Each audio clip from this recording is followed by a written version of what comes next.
Hello everyone, welcome back to अपिल update. और स्वागत है आपका एक लंबे टाइम के बाद हमारे चैनल में। जैसा कि बहुत टाइम से हम बीच में वीडियो नहीं डाल पा रहे थे हमारे CUET पीजी के लिए कुछ इश्यूज़ के कारण। अगर आप हमारे ग्रुप के मेंबर हैं तो आपको इसके बारे में नोटिफिकेशन मिल ही गया होगा। जी हाँ, जैसा कि हम आज की वीडियो लेकर आए हैं CUET पीजी के ऊपर। इसके अंदर आपको मैं एक इम्पॉर्टेंट अपडेट और एक नोटिफिकेशन भी देना चाहता हूँ, इसलिए इस वीडियो को एंड तक देखिएगा। आपसे सिर्फ इतनी सी रिक्वेस्ट है कि अगर आपने अभी तक चैनल को सब्सक्राइब नहीं किया है तो चैनल को सब्सक्राइब कर दीजिए, वीडियो को लाइक कर दीजिए और बेल नोटिफिकेशन प्रेस करना मत भूलिएगा। तो चलिए, बिना टाइम वेस्ट किए इस वीडियो को हम यहाँ पर स्टार्ट करते हैं। तो यहाँ पर हम बात करने वाले हैं बेसिकली CUET पीजी, जिसकी डेट्स अब रिलीज़ हो चुकी हैं। बहुत सारे टाइम से बच्चे जो हैं वो वेट कर रहे थे डेट्स का, और उसी कारण उनको पढ़ने में भी मोटिवेशन नहीं मिल रहा था, क्योंकि कोई भी क्लियर चीज़ नहीं थी कि कब एग्ज़ाम होने वाली है, कब उसका नोटिफिकेशन जारी होगा। बट अब सारे JEE मेंस कंडक्ट होने के बाद, नीट कंडक्ट होने के बाद और जितने एग्ज़ाम्स थी कंडक्ट करने के बाद, जो हमारा NTA है उसने PG 2022 CUET की डेट्स भी रिलीज़ कर दी हैं। ठीक है। अब हमको अपनी प्रिपरेशन थोड़ी स्ट्रॉन्ग करनी पड़ेगी ताकि हम इसको क्रैक कर पाएँ। तो हम बहुत ही शॉर्ट समरी में बात करेंगे हमारे प्रिपरेशन के ऊपर। तो सबसे पहले स्टेप जो हमें लेनी है अब इस मोमेंट पर, जिन बच्चों ने थोड़ा थोड़ा करके पढ़ रहे थे, अब उन्हें क्या करना है।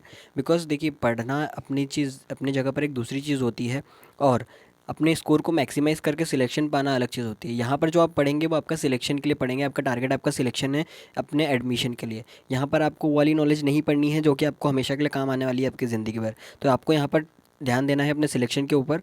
उसके लिए आप कुछ ना कुछ टिप्स एंड ट्रिक्स को यूज़ करना ही पड़ेगा। सबसे पहले आपको क्या देखना है कि go through the upper patterns. Go through the upper patterns का मतलब क्या है। अब आपको ऊपर ऊपर वाले पैटर्न्स देखने हैं। ऊपर वाले पैटर्न्स मतलब आप डीप कॉन्सेप्ट अब ज़्यादा नहीं पढ़ सकते। अब आपको ऊपर के कॉन्सेप्ट देखने हैं, इन द सेंस डायरेक्ट जिस कॉन्सेप्ट के क्वेश्चंस आते हैं उसको आपको कैसे अप्रोच करना है। बिकॉज आपका पहला टारगेट ये होगा कि आपको जो है आंसर सही करना है, ताकि आपको उसके पूरे मार्क्स मिलें। अगर आप पूरा करेंगे, उसको पूरे मार्क्स मिलेंगे, तो ही आप अपने एग्ज़ाम को क्रैक कर पाएंगे और आपका एडमिशन हो पाएगा। ठीक है। ज़रूरी नहीं है कि जिस बच्चे को कॉन्सेप्ट डीपली आता है वही उसको 100% सही करके आने वाला है। कुछ बच्चे ऐसे भी होते हैं जो अपर पैटर्न को समझ जाते हैं और उसके थ्रू अपने, जिसको हम आधा तुक्का कहते हैं, उससे अपने क्वेश्चन को सही बना के आते हैं और हर एक क्वेश्चन सही करके आते हैं। ऐसा बहुत सारे केसेस में होता है, दूसरी एग्ज़ाम्स में भी होता है। जिस बच्चे को डीप कॉन्सेप्ट नहीं भी पता हो तो भी वो अच्छे मार्क्स गेन कर लेता है, कभी कभी बहुत ज़्यादा अच्छे मार्क्स गेन कर लेता है। उसके बाद आपको क्या करना है, आपको ज़्यादा कॉन्सेप्ट पढ़ने के बजाय, रटने के बजाय, देखने के बजाय आपको क्वेश्चंस पढ़ने हैं। क्वेश्चंस पढ़ेंगे तो उससे दो चीज़ होगी, अल्टीमेटली आपका जो दिमाग है वो क्वेश्चंस करने के लिए कैपेबल होगा। दूसरी फ़ायदा आपको ये होने वाला है कि आपको क्वेश्चन करते करते बहुत सारे टॉपिक रिवाइज होते जाएंगे, और जो आपको पता नहीं है, जैसे आपने कोई क्वेश्चन खोला जिसका आंसर आपको पता नहीं है, उस क्वेश्चन का आंसर पता करने के लिए आप जब उसको सर्च करेंगे, आप गूगल करेंगे या फिर किसी बुक को रिफ़र करेंगे, तो वहाँ पर उससे रिलेटेड आप जो भी इन्फॉर्मेशन पढ़ने वाले हैं वो आपको आप भी याद रह जाएगा, क्योंकि आपने उसको क्वेश्चन के फॉर्म में किया है। क्वेश्चन के फॉर्म में की जाने वाली हर चीज़ हमें ज़्यादा टाइम तक याद रहती है। आपको क्वेश्चन करने ज़्यादा से ज़्यादा, अल्टीमेटली इससे आपको नॉर्मल तरीके से पढ़ने से ज़्यादा फ़ायदा क्वेश्चन करने में होने वाला है। इसलिए आप क्वेश्चन करना ज़्यादा प्रेफर करेंगे तो आपको उतने ही स्कोर आपका मैक्सिमाइज़ हो जाएगा। इसके अंदर मैं आपको एक चीज़ और बताना चाहता हूँ कि आपको पता है वहाँ पर टाइम लिमिट होती है, आपके पास नंबर ऑफ़ क्वेश्चंस ज़्यादा होते हैं। ठीक है। तो वहाँ पर आपको ये ध्यान रखना है कि आपको जो क्वेश्चंस जो बेसिक होता है वो +3 मिलते हैं आपको सही करने के लिए, और -1 मिल जाते हैं आपको गलत क्वेश्चन करने के लिए। ठीक है। आपको ये चीज़ यहाँ पर याद रखनी है कि आपको ज़्यादा माइनस मार्किंग नहीं करानी है, बट आपको माइनस मार्किंग के लिए रिस्क भी लेना है। ठीक है। ये चीज़ मैं कैसे बोल रहा हूँ ये भी मैं आपको समझाने वाला हूँ, तो आप उसके लिए चिंता मत कीजिए। ठीक है। आपको ये चीज़ याद रहनी चाहिए कि आप अगर एक सही कर दे रहे हैं तो आपको +3 नंबर मिल जा रहे हैं। यहाँ पर रिजल्ट जो निकलता है वो आपका परसेंटाइल के बेसिस पे मिलता है। अगर रिजल्ट परसेंटाइल के बेसिस पे निकलता है तो वहाँ पर एक एक मार्क्स बहुत ज़्यादा कीमती होता है। ठीक है। तो यहाँ पर आपको रिस्क लेना है, बट कैलकुलेटेड रिस्क लेना है। कैलकुलेटेड रिस्क कैसे लेते हैं वो भी मैं आपको समझाऊंगा, बट यहाँ पर मैं आपको एक ओवरव्यू दे देता हूँ। सपोज़ आपने कुछ कर लिए, आपने जो 25 क्वेश्चन थे किसी सब्जेक्ट के, उसमें से आपने 15 क्वेश्चंस अटेम्प्ट कर लिए। ठीक है। जो आपको आपको लगता है कि हाँ मैंने सही करे, पर आप चाहते हैं कि आपको अच्छा मैक्सिमाइज़ करना है, अपने स्कोर को बढ़ाना है, इतने पे आपका सिलेक्शन रुक सकता है, आपको कोई रिस्क लग रहा है, तो आप कोई ऐसे क्वेश्चन पकड़िए, 2 या 3 क्वेश्चन, जो क्वेश्चंस आपको थोड़े बहुत आते हो, थोड़े बहुत मतलब उसके आसपास का कुछ आता हो बस उसका आंसर नहीं आ रहा हो आपको। ठीक है। वहाँ पर आपको अपना एलिमिनेशन मेथड लगाना है। एलिमिनेशन मतलब ये तो बिल्कुल नहीं हो सकता, ये तो बिल्कुल नहीं हो सकता, ऐसे करके आपको रिस्क लगाना है। ठीक है। इससे क्या होगा कि अगर आपने 3 क्वेश्चन पे ऐसा रिस्क लिया, ठीक है। गलती से अगर उसमें से एक भी सही चले गया, अगर उसमें से एक भी सही चले गया उन 3 में से, तो क्या होगा, जो एक सही गया है उसके 3 मार्क्स आपको मिलेंगे, ठीक है। और जो दो गलत करे हैं उसके -2 हो जाएंगे, ठीक है। तो 3 मिले उसमें से 2 गलत हो जाएंगे, फिर भी आपको 1 मार्क्स मिल रहा है ना एक्स्ट्रा। बट आपको इतनी ख़राब भी किस्मत नहीं रखनी है कि आपने 3 क्वेश्चन पे तुक्के लगाए और तीनों ही गलत हो गए, ठीक है। Calculated risk in the sense, आपको वाले क्वेश्चंस देखने हैं जो आपको थोड़े बहुत आते हों। अगर आप उसके बेसिस पे करेंगे तो आप 3 में से कम एक क्वेश्चन तो सही करेंगे, नसीब अच्छी हुई तो 3 में से 3 सही हो जाएंगे, वरना 2 तो सही ज़्यादातर केसेस में होते ही हैं। तो ये वाला कैलकुलेटेड रिस्क आपको लेना सीखना पड़ेगा, ये तभी होगा जब आप प्रैक्टिस करोगे।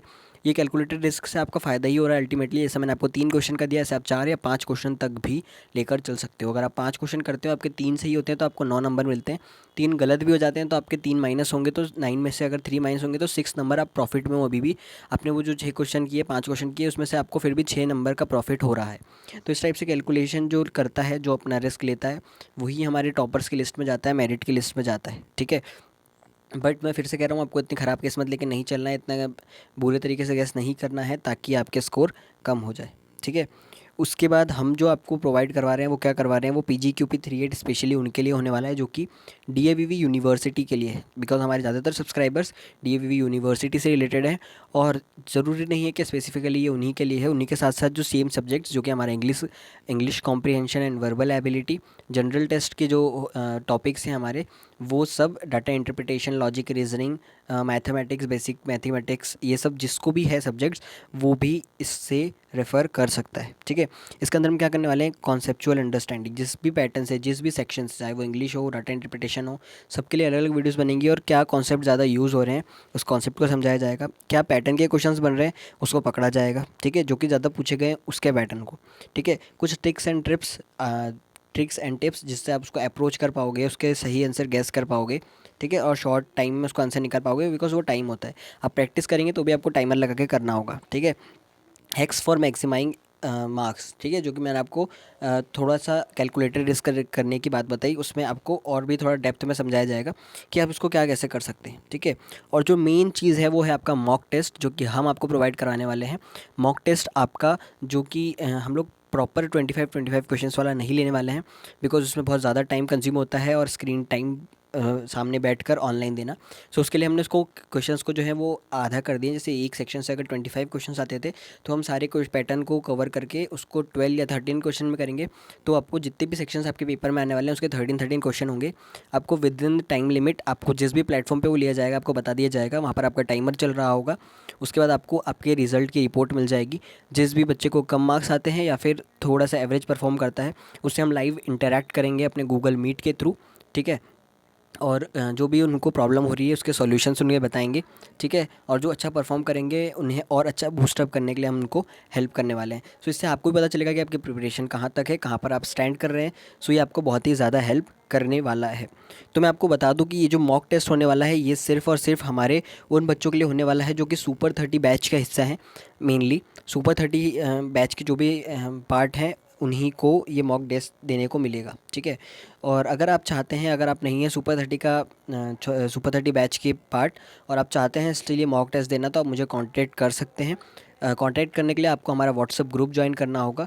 इस वीडियो के डिस्क्रिप्शन में मिल जाएगा। अगर इस वीडियो के डिस्क्रिप्शन में नहीं मिलता है तो आप हमारी प्रीवियस वीडियो जो कि DAVV CET से रिलेटेड है, उसके नीचे जाकर आप हमारे ग्रुप को ज्वाइन कर सकते हैं। उसके डिस्क्रिप्शन में आपको लिंक डेफिनेटली मिल जाएगा, और वहाँ से आप मुझे व्हाट्सअप पे कांटेक्ट कर सकते हैं, मैं आपको ज़रूर रिप्लाई दूंगा, ठीक है। सो मेनली जो मॉक टेस्ट होने वाला है वो हमारे CUET PG के जो बच्चे हैं जिन्होंने हमारा बैच ज्वाइन किया है उनके लिए होगा, और ये बहुत ही यूज़फुल होगा, और बहुत ही स्ट्रेट फॉरवर्ड इसके क्वेश्चन जो होंगे वो रिलेट करेंगे हमारे DAVV CUET 2022 के पेपर से रिलेटेड, जो कि हमारा PGQP38 कोड है, ठीक है।